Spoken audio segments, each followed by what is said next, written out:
ଭାଇ ଓ ଭଉଣୀମାନେ, ଏଠି ଆମେ କେତେଗୁଡ଼ିଏ ସମ୍ପର୍କିତ ବସ୍ତୁ ବା ଜିନିଷ ଦେଖିବା।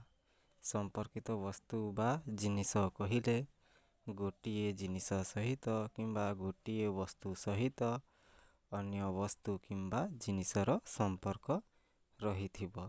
ଏବେ ଆମେ ଗୋଟି ଗୋଟି କରି ତା ବିଷୟରେ ଜାଣିବା, ଚିତ୍ର ମଧ୍ୟ ଦେଖିବା। ଏଠି ଦୁଇଟି ଚିତ୍ର ଅଛି, ଗୋଟିଏ ଶଗଡ଼ ଏବଂ ଚକ। ଏଠି ଶଗଡ଼ ଗାଡ଼ି ଚକ ବିନା ଯାଇପାରେ ନାହିଁ, ଏଣୁ ଶଗଡ଼ ଏବଂ ଚକର ସମ୍ପର୍କ ଅଛି। ଏହି ଚିତ୍ରରେ ଦର୍ପଣ ଏବଂ ପାନିଆ ଦେଖୁଥିବା।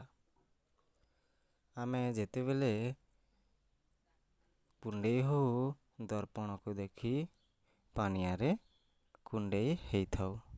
ତ ଦର୍ପଣ ସହିତ ପାନିଆର ସମ୍ପର୍କ ଅଛି। ଏଠି ଚୌକି ଏବଂ ଟେବୁଲ ଦେଖିବାକୁ ପାଉଛୁ। ଆମେ କୌଣସି ଅଫିସ୍ କିମ୍ବା ଘରେ ମଧ୍ୟ ଟେବୁଲ ପାଖରେ ଚୌକି ଥିବ, ତ ଆମେ ଚୌକିରେ ବସି ଟେବୁଲ ଉପରେ ଲେଖାଲେଖି କାର୍ଯ୍ୟ କିମ୍ବା ପଢ଼ିଥାଉ। ତ ଟେବୁଲ ସହିତ ଚୌକିର ସମ୍ପର୍କ ଅଛି।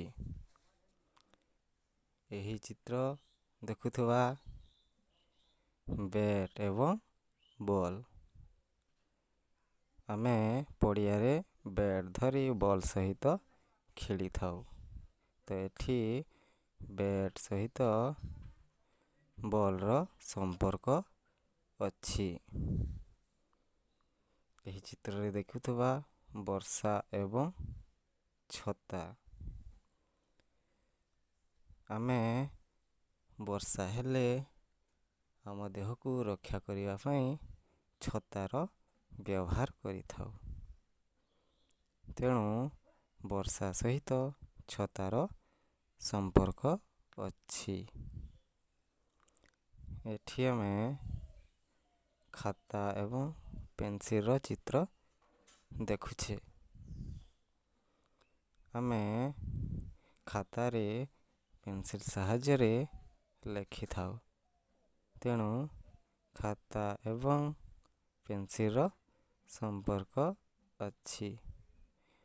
ଆହୁରି ମଧ୍ୟ ସମ୍ପର୍କୀୟ ବସ୍ତୁ ଅଛି, ଯେଉଁଟା ଜୋତା, ମୋଜା, କପ୍, ପ୍ଲେଟ୍, ଗିନା, ଚାମଚ, ଆଖି ଚଷମା, ଚକ୍, ଡଷ୍ଟର।